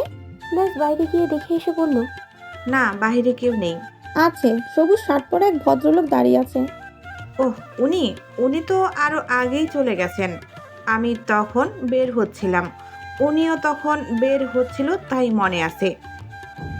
উপমার কলিজা কেঁপে ওঠে। বিছানা থেকে নেমে দাঁড়ায় উপমা। আস্তে আস্তে বাইরে আসে। বাইরে কেউ নেই। সব রুমের সামনেই মোটামুটি কেউ না কেউ আছে, শুধু তার রুমের সামনেই কেউ নেই। উপমার ভীষণ অসহায় লাগে। ভাইয়া চলে গেল? এত বিস্মিত উপমা হয়নি আগে। ভাইয়াও তাকে ভুল বুঝবে এটা উপমার ভাবনাতেও ছিল না। হাসপাতালের বাইরে এসে দাঁড়ায় উপমা। মাথার উপরে গনগনে সূর্য। উত্তাপে উপমার সারা শরীর ঝলসে যাচ্ছে যেন। উপমার বুকের ভিতরে হাতুড়ি পেটা করে কেউ যেন। সাগর এরকম ডাক্তার দেখাতে এলে ছাতা নিয়ে আসতো। উপমার মাথার উপরে ছাতা ধরে রাখতো। সূর্যের উত্তাপ এতটাই তীব্র যে উপমার মনে হচ্ছে শরীরে যেটুকু অনাবৃত সেইটুকু জ্বলে যাচ্ছে। উপমা একটা সিএনজি নিয়ে বাসার দিকে যায়। ভাইয়ের সম্ভবত ইমার্জেন্সি কল এসেছে, তাই চলে গেছে এমন করে। সিএনজিকে দাঁড় করিয়ে রেখে উপমা ভিতরে এলো। তার কাছে কোনো টাকা নেই। কলিং বেলের শব্দ শুনে জান্নাত রান্নাঘর থেকে বের হয়। মেজাজটা খারাপ হয়ে যায় এত ঘন ঘন বেল দেওয়ার। দরজা তো কেউ কোলে গিয়ে বসে থাকে না। যে আসে সে সারা পথ হেঁটে আসতে পারে, দরজার সামনে 30 সেকেন্ড আর অপেক্ষা করতে পারে না কেন? বিরক্তি নিয়ে জান্নাত পিপ হলে তাকায়। উপমা দাঁড়িয়ে আছে বাইরে। জান্নাত প্রস্তুতি নিয়ে দরজা খোলে। উপমার ভিতরে আসার জন্য পা বাড়াতে বাড়াতেই বলল, ভাবি 300 টাকা নিয়ে নিচে যাও তো, সিএনজি নিচে দাঁড় করিয়ে রেখে আসছি, ভাড়াটা দিয়ে আসো। জান্নাত হাত বাড়িয়ে পথ বন্ধ করে উপমাকে বলল, এদিকে কোথায় যাচ্ছ? উপমা হতবাক হয়ে যায় এমন প্রশ্নে। এদিকে কি তোমার? কেন এসেছো এখানে? মানে কি, আমার বাসায় আমি আসবো না? তোমার বাসায়? তোমার বাসা কবে হলো? এটা আমার বাসা উপমা, আমার সংসার। এখানে কে থাকবে আর কে থাকবে না সেটা আমি ঠিক করব। তোমাকে আমার সংসারে আমি রাখতে পারবো না। মানুষকে মানুষ আশ্রয় দেয়, কোনো ডাইনিকে না। মুখ সামলে কথা বলো ভাবি, ইদানিং দেখছি তুমি অনেক বেশি কথা শিখেছো। হ্যাঁ, সেই কথা আমার বিয়ের পরপরই বলা উচিত ছিল, আমি তখন বলিনি। কিন্তু যত দিন যাচ্ছে ততই দেখছি তোমরা কুকুর হলে আমাকে মুগুর হতেই হবে। যে কথাগুলো বললে আমাকে, ভাইয়া আসুক আমি সব বলবো। ওসব ভয় জান্নাত এখন আর করে না, বুঝলে? জুজুর ভয় জান্নাতকে কেটে গেছে। সরো, আমাকে ভেতরে যেতে দাও। এটা তোমার বাপের বাড়ি না, ভাইয়ের বাড়ি। ভাইয়ের বাড়িতে থাকা সোজা না, বুঝলে? তোমার ভাইকে আমি ক্লিয়ারলি বলে দিয়েছি এই ব্যাপারে। সেও চায় না তুমি এখানে থাকো, এজন্যই তোমাকে হাসপাতালে ফেলে চলে এসেছে। তোমার নিজের রাস্তা নিজে দেখো, আমাদের ঘাড়ে চাপতে এসো না। টাকা পয়সা খরচ করে তোমার ভাই তোমার বিয়ে দিয়েছে, এখন তুমি নিজে সেই ঘর ভেঙে এসেছো। যেহেতু আমাদের পক্ষ তো সম্ভব না তোমাকে বছরের পর বছর বিয়ে দেওয়া। বের হও আমার বাসা থেকে। উপমার দুই চোখ ভিজে উঠল। এত অপমান! উপমা গলা চড়িয়ে শফিককে ডাকতে লাগলো। তোমার ভাই ঘুমাচ্ছে, এখানে দাঁড়িয়ে থেকে আমার সময় নষ্ট করো না। যাও এখান থেকে, নয়তো দারোয়ান ডেকে বের করে দিব তোমাকে। উপমাকে অবাক করে দিয়ে জান্নাত মুখের উপরে দরজা বন্ধ করে দিল। হতভম্ব উপমা বাইরে দাঁড়িয়ে রইল। পায়ের নিচে যেটুকু মাটি ছিল সেটুকুও সে হারিয়ে গেল উপমার। আস্তে আস্তে উপমা নিচে এলো। সিএনজি ড্রাইভার বিরক্ত হয়ে বলল, আরে আপা, এইটা কোনো কাম করছেন আপনি? আমারে তো সময় দাঁড় করাইয়া রাখছেন, দেন ভাড়া দেন। উপমা নিজেকে সামনে নিয়ে বলল, ভাই মগবাজার চলেন। না আপা, যাবো না ওইদিকে, ভাড়া দেন। আমার কাছে টাকা নেই, ওখানে চলেন, আপনার ভাড়া পেয়ে যাইবেন। বিরক্ত হয়ে সিএনজি ড্রাইভার সিএনজি স্টার্ট দিল। উপমা দুরু দুরু বুকে বোনের বাসার উদ্দেশ্যে রওনা দিল। রুমা আপা এখন ভরসা উপমার। রুমা বাসাতেই ছিল। উপমা সিএনজি থেকে নেমে বাসায় ঢুকে লুটিয়ে পড়ে। কাতর গলায় বোনকে বলল, আপা সিএনজি ভাড়া দে আগে, তারপর কথা বলবো। রুমা সবেমাত্র খাওয়া দাওয়ার আয়োজন করছে। উপমার অবসন্ন দেহের দিকে তাকিয়ে রুমা বুঝতে পারলো কোনো একটা ঝামেলা হয়েছে। দ্রুত গিয়ে দিয়ে এলো রুমা। খাওয়া দাওয়ার পর দুই বোন বসলো সোফায়। রোমা জানতে চাইলো কি হয়েছে। উপমা বোনের সাথে সবকিছু বলতে শুরু করে। নিজের দোষ না বলে সব দোষ সবার উপরেই চাপিয়ে দেয়। রোমা সব শুনে রাগে ফেটে পড়ে যেন। শারমিন সানন্দে রাজি হয়ে গেল। এরা ভেতর থেকে বের হয়ে এসে বলল, তুমি আমার অনুমতি না নিয়ে কিভাবে রাজি হও? আমি রাজি না। এরা ক্ষোভে ফেটে পড়ে। ইশতিয়াকের সাথে বিয়ে এটা সে দুঃস্বপ্নেও ভাবেনি। শারমিন কটাক্ষ করে বলল, কেন? কিছুক্ষণ আগেই না ধমক দিলি, এখনই ভুলে গেছিস নাকি আমার ঘাট থেকে নামতে ইচ্ছে করে না? এরা লজ্জায় মাটির সাথে মিশে যেতে চাইল। মানুষের সৎ মাও এতটা নিকৃষ্ট হয় না। তার আপন মা যেমন হচ্ছে দিন দিন। ইশতিয়াক ইরার দিকে তাকিয়ে রইল অপলক। ইরার চোখে মুখে হাজারো যন্ত্রণার ছাপ। আলোকনন্দা ফুলের মতো কোমল যে মানুষ, তাকে এত বেদনা মানায় না, কিছুতেই না। এই বন্দি রাজকন্যাকে ইশতিয়াক এই রাক্ষসপুরী থেকে উদ্ধার করে নিয়ে যাবে। এক মুহূর্ত আর এখানে রাখবে না। এখানে আসার সাথে সাথে ইরার মা যে রূপ দেখিয়েছে, তারপর ইশতিয়াকের মনে হচ্ছে না এরা এই মহিলার কাছে নিরাপদ থাকবে। এরার আপাতমস্তক জুড়ে বেদনার ঢেউ। এত অপমানও ভাগ্যে ছিল। শারমিনের চোখে মুখে ভিজে যাওয়া আনন্দ। ইশতিয়াক লিনার ভাই জানার পর থেকে শারমিনের আর হুঁশ নেই যেন। শারমিন ইরাকে উদ্দেশ্য করে বলল, তোর আসলে সেই মুরদ নাই। সংসার করার জন্য যোগ্যতা লাগে। পারবি শুধু আমার মাথায় কাঁঠাল ভেঙে খাইতে। বলেছিস না আমার এটা কারাগার? এখন কেন এখান থেকে যেতে চাস না? ইরার বুক ভেঙে কান্না এলো। ইশতিয়াক আর সহ্য করতে পারল না। অস্থির হয়ে উঠে ইরার হাত ধরে বলল, আর এক মুহূর্তে আমি তোমাকে কারো কাছে অপমানিত হতে দেব না ইরাবতী। এই মুহূর্তে তুমি আমার সাথে যাবে। কাজ অফিসে আমরা বিয়ে করব। আপনি আসুন আমার সাথে। এরা নিজেকে তার ভাগ্যের হাতে ছেড়ে দিল। ভেতরে ভেতরে এরা একেবারে নিঃশেষ হয়ে গেল মায়ের ঝাঁঝালো বাক্যবাণে। যেন প্রতিটি শব্দ তীরের ন্যায় উল্কার বেগে এরার কলিজা ক্ষতবিক্ষত করে দিয়েছে। সে তো চেয়েছে এখান থেকে চলে যেতে। যা হবার হোক তার। বড় আপার মতো শেষ হয়ে যাক প্রয়োজন হলো। সে আর কুকুরে খুবলে খাক, তবুও আর এই মায়ের কাছে এক মুহূর্তও না। কোনো বাধা না দিয়ে এরা ইশতিয়াকের সাথে চলল। জীবন তাকে যেখানে ইচ্ছে নেই, মায়ের কাছে আনলো। শারমিন অপেক্ষা করলো না। ইরার মত পাল্টাতে আবার সময় লাগবে না। ইশতিয়াককে দেখে ড্রাইভার দরজা খুলে দিল। শারমিন বিশাল কালো রঙের গাড়িটা দেখে শারমিনের চোখ চকচক করে ওঠে। এত সুন্দর গাড়ি! তার মেয়ের স্বামীর ভাগ্য ভালো। গর্ধবগুলো নিজেদের দোষে স্বামীর ঘরে সুখের ভাত খেতে পারে না। শারমিনও গাড়িতে উঠে বসলো। এত আরামদায়ক গদিতে বসে আরামে শারমিনের ঘুম চলে এলো প্রায়। তন্দায় থেকে শারমিন স্বপ্ন দেখে বিশাল একটা গরুর পিঠে সে বসে আছে। গরুটা এক এবড়ো কেবড়ো রাস্তা দিয়ে ছুটে চলেছে ভীষণ জোরে। তারপর হুট করেই থেকে বিকট শব্দে হাম্বা হাম্বা করে ডাকতে শুরু করে। শারমিন ঘুম ভেঙে যায় হুট করে। চোখ মুখে দেখে ড্রাইভার বসে বসে হর্ন দিচ্ছে। ইশতিয়াক বলল, নামুন, কাজ অফিসে এসছে। শারমিন নামলো। এরা নামলো না। এরা শক্ত হয়ে বসে দিল। ইশতিয়াক ইরার দিকে তাকিয়ে বলল, আসো এরা। না, কেন এরা? কিছুতেই আমি বিয়ে করব না। আমি সবকিছু ছেড়ে অনেক দূর চলে যাব। তোমার যেখানে ইচ্ছে তুমি সেখানে যেতে পারবে। ইশতিয়াক নামক বিশাল আকাশে তুমি মুক্ত স্বাধীন পাখি এরা। তোমাকে কেউ শিকলে আটকাবে না। আমার কারো আকাশ চাই না। আমার নিজের যে একখণ্ড আকাশ আছে তাতেই আমার চলবে। এখন আকাশে উঠতে গেলে তুমি বারবার জায়গার সংকীর্ণতায় মুখ থুবড়ে পড়ে যাবে এরা। আমি চাই ইরাবতী উড়ুক। আমি কোথাও যাব না। আমার ভাইয়া কোথায়? আমার ভাইয়ের কথা ছাড়া আমি এক পাও নড়বো না। শারমিনের বিরক্ত লাগছে। এখানে তো নাটক কাজ হয়েছে কেন? শারমিন এগিয়ে এসে ইরার হাত ধরে টেনে হিঁচড়ে ইরাকে গাড়ি থেকে নামালো। ইশতিয়াক চুপচাপ তাকিয়ে রইল শারমিনের দিকে। শারমিন ইশতিয়াককে বলল, চলো ভেতরে চলো। না, সাগর ভাই আসছে, উনি আসুক তারপর। ইরা চমকায়। এ লোক ভাইয়াকে কখন ডেকেছে আবার? ইরার চোখের দিকে তাকিয়ে ইশতিয়াক ইরার মনের কথা বুঝতে পারল। হেসে বলল, গাড়িতে বসে আমি ওনাকে কল করেছি। তুমি ব্যাক সিটে ছিলে, তাই শোনোনি। ইরা দাঁড়িয়ে আছে। তার অবশ্য সব অনুভূতি মরে গেছে প্রায়। যাই হবে হোক, শুধু শারমিনের থেকে এরা নিষ্কৃতি পেতে চায়। সাগর এলো 20 মিনিট পর। সাগরকে রিক্সা থেকে নামতে দেখে ইরার বুকের ভেতরে কাঁপতে শুরু করে। ইরাই দৌড় দিয়ে ভাইয়ার বুকে ঝাঁপিয়ে পড়ে। কে জানে কেন ইরার ইচ্ছে করলো চিৎকার করে কাঁদতে। এরা তাই করলো। বহু বছরের জমানো সব যন্ত্রণা বের হয়ে এলো ইরার চোখের জলের সাথে। সাগর এগিয়ে এসে বলল, কি হয়েছে মা? কি শুরু করলে তুমি? ওর বিয়ের বয়স হয়েছে, ভালো পাত্র পেয়েছি তাই বিয়ে দিচ্ছি। তোর কোনো সমস্যা আছে? ইশতিয়াক গিয়ে গাড়ির বনেটের উপরে উঠে বসলো। ভাই বোনের এই আবেগঘন দৃশ্য দেখে ইশতিয়াকের ভালো লেগেছে। সাগর ক্ষুব্ধ হয়ে বলল, লীরাকে মেরে তোমার শান্তি হয়নি? লীরার শোকে আব্বাও স্ট্রোক করে চলে গেল। তুমি কি মানুষ মা? আমি কি তা নিয়ে ভাবতে হবে না তোর।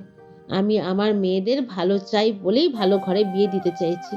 তোর বোনদের স্বভাব ভালো দেখে ভাত খাইতে পারে নাই জামাই ঘরের। তোর বউও তো তার ভাইয়ের কাছে ভালো একেবারে, কিন্তু বউ হিসেবে কি ভালো ছিল? তোর বোনেরাও তেমন। নিজের পেটের দেখে অনেক কিছু বলা যায় না। ইশতিয়াক পকেট থেকে একটা রুমাল বের করে ইরার দিকে বাড়িয়ে দিল। ইরা তাকিয়ে রইল। খেতে নাও। একবার কবুল বলে স্বাক্ষর করার পর এই দুই চোখ দিয়ে আমি দ্বিতীয়বার আর অশ্রু গড়িয়ে পড়তে দিব না। এই কান্নায় তোমার জীবনের শেষ দুঃখের কান্না হোক। সাগর ইশতিয়াককে বলল, আপনার প্রফেশন কি? আমি একজন ইঞ্জিনিয়ার, সফটওয়্যার ইঞ্জিনিয়ার। আমার বোন আমাদের ফ্যামিলি সম্পর্কে জানেন কিছু? না, আপনার ফ্যামিলিকে আমি বিয়ে করব না। আমি যাকে বিয়ে করব তার সম্পর্কে যতটুকু জানা দরকার ততটুকু জানি। আমার মনে হয় এর বেশি কিছু জানার প্রয়োজন নেই আমার। আমার ইরাকে দরকার, তার ফ্যামিলি হিস্ট্রি না। সাগর ইশতিয়াকের দিকে তাকিয়ে রইল। এই মুহূর্তে সাগরের মনে হলো এই ছেলেটা বোধ হয় তার বোনকে ভালো রাখতে পারবে।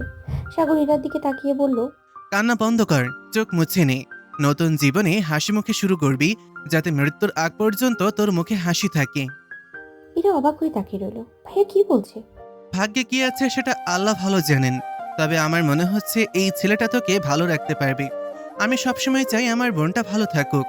ইরা আর কথা বাড়ালো না। ভীষণ ক্লান্ত লাগছে এরা। সারাদিনের অভুক্ত ইরা। ইশতিয়াকের কয়েকজন বন্ধু মনে হয় আগে থেকেই আশেপাশে ছিল। ইশতিয়াক কল দিতেই ৩-৪ জন এলো। ১২ লক্ষ টাকা দেড়মোহর ইরার বিয়ে হয়ে গেল ইশতিয়াকের সাথে। কবুল বলার সময় ইরা সময় নিল না, কান্না করলো না। শুধু স্বাক্ষর করার সময় ইরা টের পেল বুকের ভেতরে তুমুল ঝড় উঠেছে। স্বাক্ষর করে ইরা চেয়ারে হেলান দিয়ে বসে।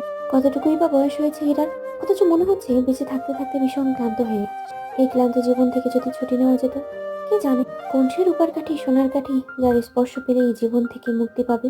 ভাবতে ভাবতেই দু চোখ ভিজে উঠে ইরা। শক্ত হতে গিয়ে ভিতরে ভিতরে এরা যে ভেঙে গুড়িয়ে যাচ্ছে প্রতিনিয়ত। শারমিন ইরাকে বলল, এসব নাটক এবার বন্ধ করো। ইশতিয়াক শারমিনকে বলল, অনেকক্ষণ ধরে আপনার অনেক কথা শুনেছি ইরাকে বলতে। একবার আমি নিষেধ করিনি, বাধা দিইনি। এরা আপনার মেয়ে। আজ এই মুহূর্ত থেকে এরা আমার স্ত্রী। আমার স্ত্রীর সাথে কথা বলবেন ভেবে চিন্তে, হিসেব করে। সে আপনার মেয়ে বলে আপনার যা ইচ্ছে তা বলার অধিকার নেই। ভালোবেসে যদি বলতে না পারেন তাহলে কথা বলবেন না আর কখনো। শারমিন হতভম্ব হয়ে তাকিয়ে রইল ইশতিয়াকের দিকে। ইশতিয়াক ড্রাইভারকে কল দিল। ড্রাইভার এসে বলল, সব রেডি করা আছে স্যার। ইশতিয়াক গাড়িতে করে সবাইকে ইরাদের বাসায় দিয়ে আসলো। ইরা গাড়ি থেকে নামার সময় ইশতিয়াক বলল, খুব শীঘ্রই তোমাকে বাসনপুরি থেকে নিয়ে যাব। অলকারন্তা, আজ থেকে তোমার সবকিছু দায়িত্ব আমার। এই শপিং ব্যাগটা নাও, ভেতরে গিয়ে খুলবে। সাগরের ভীষণ নির্ভার লাগছে। এরার একটা ব্যবস্থা হয়ে গেছে। এবার আর সাগরের কোনো পিছু টান নেই। নিশ্চিন্তে সাগর নিরুদ্দেশ হয়ে যেতে পারবে। এই জগতের সব বাঁধন থেকে সাগর মুক্ত হতে পারবে, মুক্ত হতে চায়। পিছন টানছিল ইরা। আজ আর কেউ নেই। ইরা টলমলে পায়ে ভিতরে এলো। শরীরে এক ফোঁটা শক্তিও অবশিষ্ট নেই। শরীর নির্জীব লাগছে। কোনো মতে নিজেকে টেনে নিয়ে গেল ইরা। চেয়ারে বসে ইরা উপরে ফ্যানের দিকে তাকিয়ে রইল। ইরার পেছন পেছন ইশতিয়াকের ড্রাইভার ঢুকলো 2 হাত ভর্তি ব্যাগ নিয়ে। স্বামীর অবাক হয়ে তাকিয়ে রইল। ড্রাইভার আসছে আর যাচ্ছে, ব্যাগ নিয়ে ডাইনিং টেবিলে ভরিয়ে ফেলেছে। সাগর এসে দাঁড়িয়ে রইল। শারমিনের 2 চোখ জ্বলজ্বল করতে লাগলো আনন্দে। মেয়ের জামায় জিনিসপত্র পাঠাতে আর আলসেমি করেনি। বাজারে যত রকম ফল মিষ্টি আছে তার কিছুই বাদ দেয়নি মনে হয়। সেই সাথে রেস্টুরেন্টের খাবার তো আছে। শারমিনের লোভার্ত চোখের দিকে তাকিয়ে এটা ঘেন্না লাগে। একটা রসগোল্লা তুলে নেয় শারমিন, নরম তুলোর মতো রসগোল্লা। মুখে পড়ার আগেই ইরা শারমিনের হাত ধরে বলল, এগুলো আমার হাজবেন্ড পাঠিয়েছে, আমি ঠিক করবো এগুলো খাবো, কে খাবে? শারমিন বিস্ফোরিত দৃষ্টিতে তাকায় ইরার দিকে। সবগুলো ব্যাগ ইরা টেবিল থেকে নিচে নামায় এক এক করে। তারপর সাগরের দিকে তাকিয়ে ইরা বলল, ভাই এইগুলো সব 2টা রিক্সা করে নিয়ে বের হও। রাস্তায় যাকে পাবে তাকেই বিলিয়ে দেবে, বলবে যাতে আমার জন্য দোয়া করে। এত কষ্টের মধ্যেও সাগরের হাসি পেল, ভীষণ হাসি, যেই হাসিতে যন্ত্রণাটা হাওয়ায় মিঠাইয়ের মতো মিলিয়ে যায়। প্রচন্ড ক্ষুধা আর মাথা যন্ত্রণা নিয়ে ইরা বিছানায় গেল। পেটে ভীষণ ক্ষুধা, অথচ খাবার খাওয়ার একটু ইচ্ছে নেই। মুখ ভেঙে কান্না আসছে এরা। ভীষণ যন্ত্রণায় ছটপট করছে এরা। কেন এমন একটা অদ্ভুত জীবন দিল আল্লাহ? কেন নিজের মা এমন হলো তার? ইশতিয়াক গাড়িতে হেলান দিয়ে বসে আছে। ড্রাইভারকে পাঠিয়ে দিয়ে নিজে বসে আছে গাড়িতে। কি অদ্ভুত একটা অনুভূতি হচ্ছে ইশতিয়াকের। এই যে একটা মেয়েকে সে এত সংক্ষিপ্ত একটা সময়ের মধ্যে বিয়ে করে ফেললো, সেই মেয়েটার জন্য হঠাৎ করে ইশতিয়াকের বুকের বাপাশে এক অদ্ভুত যন্ত্রণা হচ্ছে। তাকে ভেবে এমন অনুভূতি হওয়ার কারণ কি ইশতিয়াক জানে না। সে কি ইশতিয়াককে ভাবছে? মনে হয় না। কি করছে এখন? ইশতিয়াকের চোখে ভাসে তার ভীত মুখটা। নিজেকে রক্ষা করার জন্য কেমন মরিয়া হয়ে উঠেছিল। ইশতিয়াক তাকে আজীবন রক্ষা করে যাবে। গাড়িতে বসেই ইশতিয়াক দেখলো একটা ভ্যানে করে সাগর খাবার দাবার সবকিছু নিয়ে আসছে। ইশতিয়াক কিছুক্ষণ তাকিয়ে থেকে বুঝতে পারলো কি হয়েছে। হঠাৎ করেই ইশতিয়াকের মনে হলো ইরাবতী কি তাহলে আমার পাঠানো খাবার খেতে চায় না বলে এই সব কিছু এমন করে সবাইকে দিয়ে দিতে বলেছে। গাড়িতে উঠে ইশতিয়াক গাড়ি নিয়ে ইরাদের বাসার সামনে গেল। এদিকে ওদিকে তাকিয়ে কয়েকটা ইটের ঢেলা নিয়ে ছুঁড়ে মারলো ইরার রুমের বারান্দার দিকে। ইরা চমকে উঠলো। দেয়াল ঘড়িটা ডং ডং করার জানা দিল এখন রাত 12টা। ইরা উঠে বারান্দায় যেতেই দেখলো ইশতিয়াক নিচে দাঁড়িয়ে আছে। ইরা চুপচাপ দাঁড়িয়ে রইল। এই মানুষটাকে সে কিছুক্ষণ আগে বিয়ে করে এসেছে, অথচ ইরার মনে হচ্ছে না যে এই মানুষটা তার কেউ হচ্ছে। মনে হয় কোনো অচেনা পথিক বুঝি। ইরা চলে যেতে উদ্ধৃত হতেই আরেকটা ঢিল এসে লাগলো বারান্দার গ্রিলে। ইরা ঘুরে তাকালো। ইশতিয়াক গাড়িতে উঠে হর্ন দিতে শুরু করলো। ইরাকে কেউ বলে দেয়নি, তবুও কেন জানি ইরার মনে হলো তাকে নিচে ডাকছে। নিচে নামবে না বলে ইরা মনস্থির করে বসে রইল খাটের উপরে। ইশতিয়াক হর্ন দিতেই থাকলো। অনেকক্ষণ ধরে হর্ন শুনতে শুনতে এরা অধৈর্য হয়ে উঠলো। তারপর বিরক্ত হয়ে রুম থেকে বের হলো। সাগর এখনো ফেরেনি। এরা বাইরে বেরিয়ে ইশতিয়াকের গাড়ির কাছে গিয়ে জানালায় নক করে। ইশতিয়াক কোনো কথা না বলে তার পাশের সিটের দরজাটা খুলে দেয়, গাড়ি স্টার্ট দেয়। এরা ভীষণ বিরক্ত। ও সারা শরীর ক্লান্তিতে ভেঙে আসতে চাইছে। মাথার উপর দিয়ে এত ঝড় গেল। এরা ইচ্ছে করছে কতগুলো ঘুমের ওষুধ খেয়ে একেবারে নিশ্চিন্তে ঘুমিয়ে যেতে, সব চিন্তা মাথা থেকে বের হয়ে করে দিতে। সমস্যা কি আপনার? ইশতিয়াক তার উত্তর না দিয়ে ইরাকে বলল, গাড়ির দরজা খুলে রেখেছি কেন আমি? আপনি কেন দরজা খুলে রেখেছেন তা আমি কি করে জানবো? তুমি জানো না যেহেতু বুঝো না। না, বুঝি না।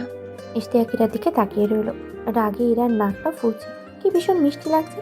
দরজা খুলেই ইশতিয়াক বের হলো। তারপর এক ঝটকায় ইরাকে কোলে তুলে নিয়ে উপাস দিয়ে নিয়ে গেল ওর পাশের সিটে বসিয়ে দিল।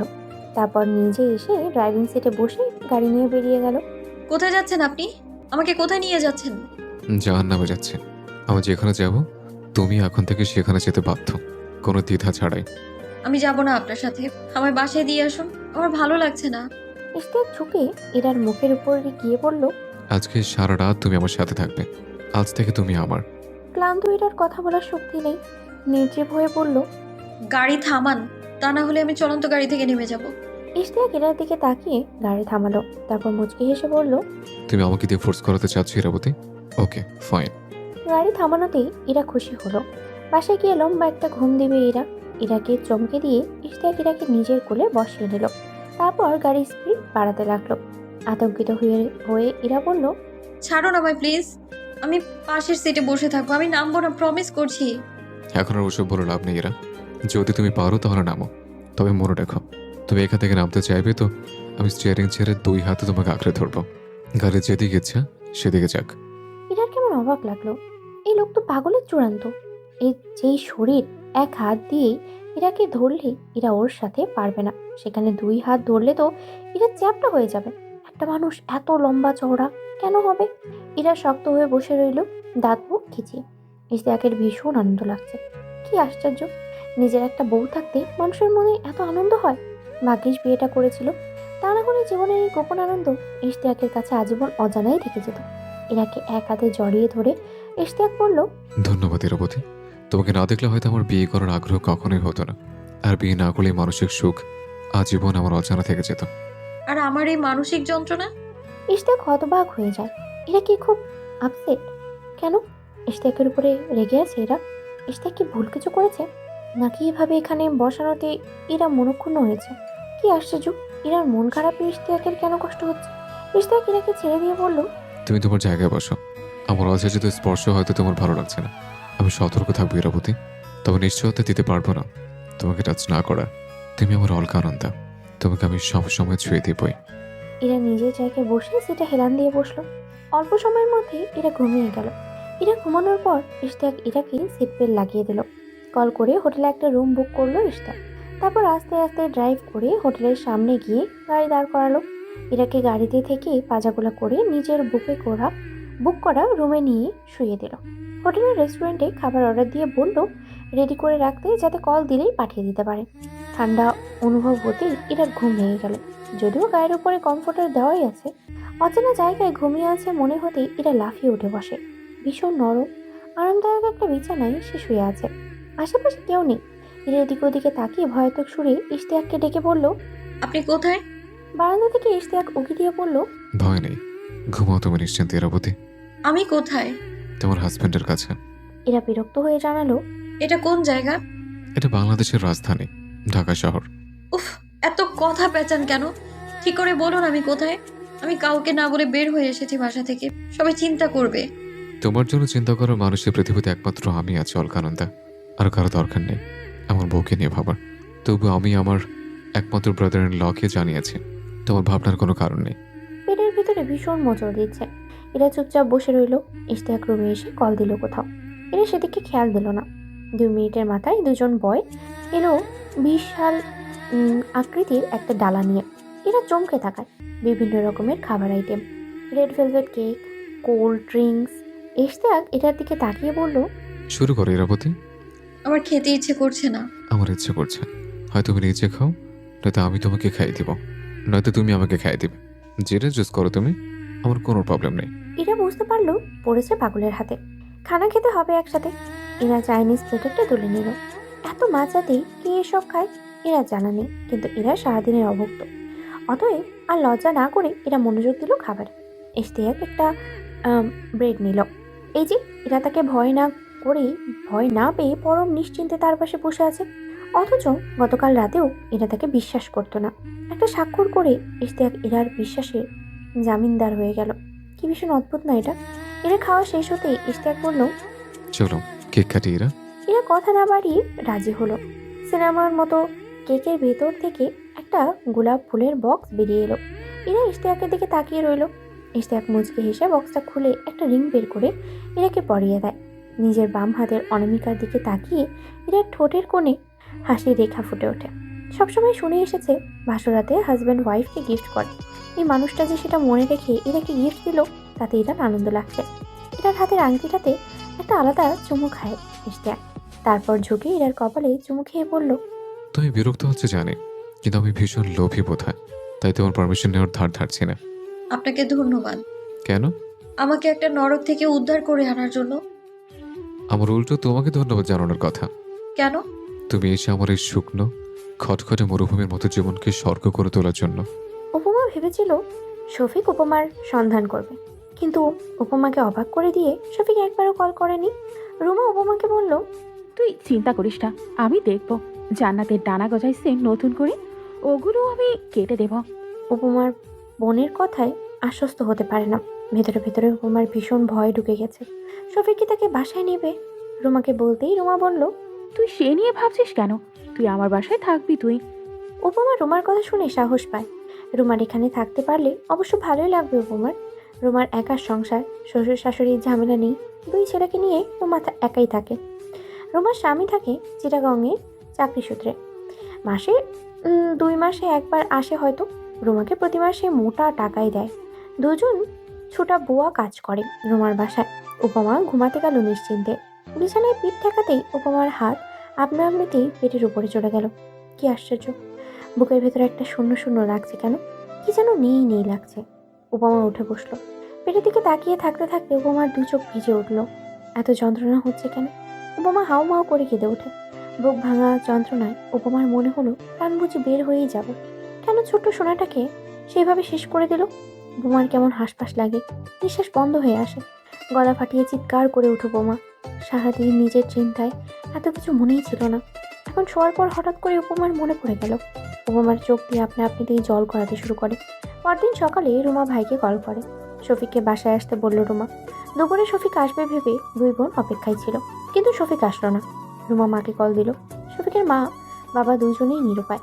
জান্নাত তাদের বলেছে তারা যদি চায় নিজেদের মেয়েকে নিজেদের কাছে রাখতে, তাহলে সে তার ছেলেকে নিয়ে এই সংসার ছেড়ে চলে যাবে।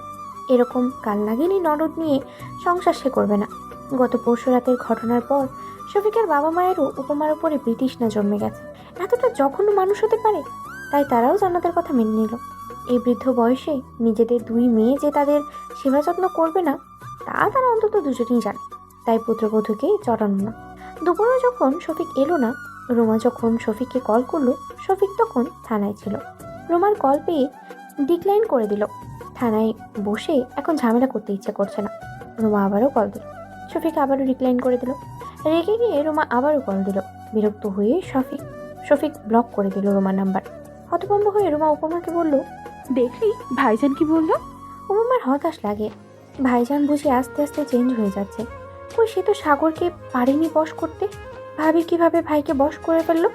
উপমার বুকে শঙ্কা জাগে, তার কি কপালে আর সুখ আসবে না? কি করবে উপমা? সকাল হলো, একটা মিষ্টি অনুভূতি নেই। ইশতিয়াক জেগে জেগে শুধু ইরাকেই দেখছে।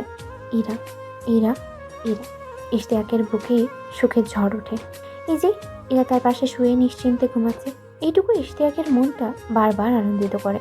সম্পর্ক কি ইশতিয়াক জানে না? সম্পর্কের মায়া কেমন তাও তেমন একটা বুঝতো না ইশতিয়াক। অথচ বিয়ে করার সবে এক রাত হয়েছে, না কাছাকাছি হয়েছে স্ত্রীর সাথে, আর না কোনো অন্তরঙ্গতা। তবুও মনে হচ্ছে তার সাথে আত্মার বন্ধন। ঠিক যেন রূপকথার গল্পে পড়ে থাকে রাক্ষসের প্রাণ ভোমরা অন্যত্র থাকে লুকিয়ে, তেমনই সেই যেন ইশতিয়াকের প্রাণ ভোমরা। এরার মুখের দিকে তাকিয়ে থাকতে থাকতে ইশতিয়াকের মনে হলো তার খুব ভয়ঙ্কর একটা অসুখ হয়ে যাচ্ছে। ইরাকে দেখার অসুখ, কি মিষ্টি যন্ত্রণার ভয়ঙ্কর একটা অসুখ, যেই অসুখে ইশতিয়াকের মতো কাঠখোট্টা একজন যুবকও নুয়ে যায়। ইশতিয়াকের ভীষণ ইচ্ছে করে ইরাকে একটা গভীর চুমু খেতে, ইংলিশ মুভিগুলোতে যেমন খায়। যতটা চুমু খেলে বুকের ভিতরের সবটা শুধু ভালোবাসায় মাখামাখি হয়ে যায়। নিজের লোভ সংবরণ করে ইশতিয়াক ইরার হাত তুলে নেয়, তারপর আলতো করে চুমু খায়। এটা চমকে উঠে যায় ঘুম থেকে, হকচকিয়ে এদিক ওদিকে তাকায়, তারপর ইশতিয়াককে বলে,